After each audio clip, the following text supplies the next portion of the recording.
Yo, what's up, everybody? We're back with another episode of Too Much Bestball. I'm Brian, and this is the show brought to you by Fantasy Football Advice Network and sponsored by Underdog Fantasy. Let's roll!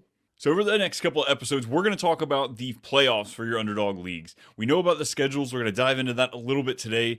And over the next few episodes, we're going to talk about Week 16 and Week 17. Those playoff weeks that mean so much. Because at the end of the day, as long as you're top 2 in your 12-man league, that's where you want to go. You want to get to the playoffs and you want to finish strong. So we're going to take a look at the team, see which ones are projected the highest right now, and see where we want to group, see where we want to find our correlation. Let's roll. So first off, we got to talk about the schedule.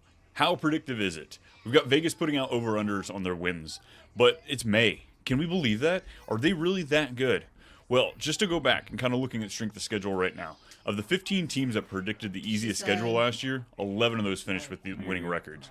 And of the 15 teams predicted to have the hardest record, only 5 finished with a winning record. The Bills, Chiefs, Dolphins, Cowboys, Vikings. So right off the bat, we're looking at pretty good odds. We kind of understand with, obviously there's so many different intangibles, injuries, teams turning on, a lot of stuff happening, coaching changes.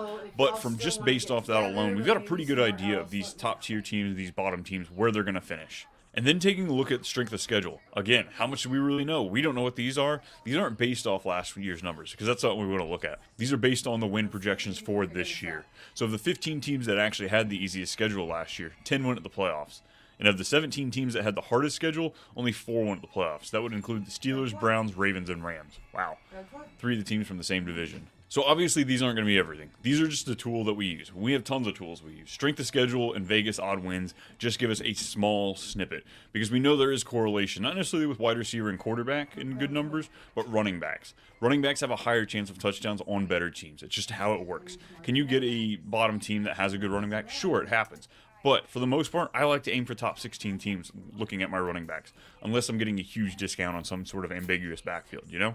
And it's hard to place this information, but rest days have been big. We've really been digging into how much that acclimates these players. What does that really turn into? There's a huge difference between the rest days there and not. San Francisco has the worst one, again, just like last year.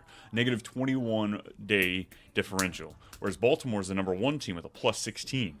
So this just talks about whether or not they have got more or less games depending on that 7-day stretch. Do they go Sunday to Sunday? Do they play on the Monday? Do they play on a Saturday? Do they play Thursday night? That weird Wednesday on Christmas. The crazy Thursday night games on Thanksgiving. There's just so many different things that play into this, and this is what we're looking at. Over the last 20 years, only 9 teams have played 3 games in 10 days. This year, it's happening 9 times. Only 9 times over the last 20 years. This year, there's one team in particular that's getting screwed. And this year, the Bengals are definitely getting the worst of it. They're rocking 3 road games on short weeks, most in the NFL. Something just like the 49ers, they got stuck with that last year as well. And over the last 2 years, teams playing on a short week have won at just a 43% rate, covering the spread at just a 47% rate. And this is just another thing we can use to kind of get a better glimpse of how these teams are going to be doing. So right off the bat, we'll throw out just a handful of games. We got the Ravens at the Texans, Cardinals at the Rams, Packers at the Vikings, Raiders at the Saints. This is your Week 17 dome games. Again, these don't predict a whole lot, but in dome games, passing yards usually can be something we can see a little bit more of. But in today's episode, I want to talk about my favorite matchup right now. It's probably one of the more popular ones because it does have the higher over-under at this point in time. We're looking at the Lions playing the 49ers. Last year at this time of the year, temperature was about 58 degrees. Perfect football weather. Great as a fan. You got a nice jacket there, beer, hot dog, keeping you rolling. And the players, they're out there rolling. Nothing is stopping them. Right now, we're seeing the implied 22.5 points to the Lions, 27 to the 49ers. Yes, these things are going to change drastically, but right now we're looking at 3 touchdowns each to both of these teams. Awesome stack. And an awesome part about this stack, you're getting these guys late. The quarterbacks, Brock Purdy and Jared Goff, you're getting them at QB 12 and QB 16. So that means you could still take an elite quarterback early on and clean up with Goff in the second and still have a late game correlation with the 49ers and the Lions. You can also start it off either Christian McCaffrey or Amon-Ra St. Brown. You're getting Brandon Ayuk and Deebo Samuel there in the second. And if you want to turn around and grab Laporta in the third, he's there. Or you've got George Kittle all the way back in the 6th.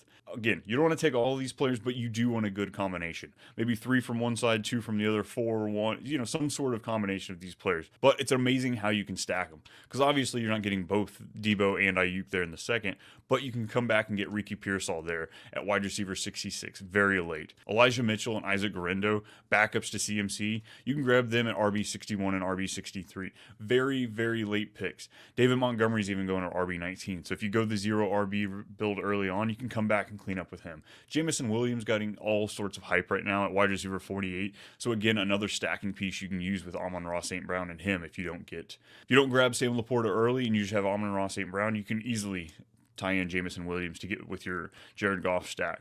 So we have tons of different options here. The playoff schedule beforehand, I really like the 49ers. They play the Rams and then the Dolphins and the Lions. Both of those games look great. And yes, we want to make sure our Week 17 is good. But at the end of the day, the Week 17 pool isn't as big. That Week 16 is huge. You're playing against 500 people. So if you're wanting a boom week, really, I think Week 16 is what we should be looking at. Week 17, you want some correlation, obviously, there. But Week 16, if that's the week that you want to do better than anybody else, I think that's the one you want because the pool is going to be way larger compared to what you're going to see in the final week. That's all I've got for you today. These next few episodes, we're really going to be digging into Week 16 and 17 matchups. How can we correlate the two? How does that going to work? And what does that do for our strategy going on? How do we keep from forcing a stack but making sure we have multiple options going later on? Of course, you can find me all over here on the Fantasy Football Advice Network. I've got Too Much Best Ball and Too Much Fantasy Football over there with Brennan. Of course, check out all of our other shows here on the network. You can find me on Twitter at @TooMuch_Brian. And of course, don't forget, for all of our first-time Underdog Fantasy users, we've got a great code here for you, FF Advice. For those first-time people, put it in there. You can get up to $250 in bonus cash. Until next time, we'll see ya.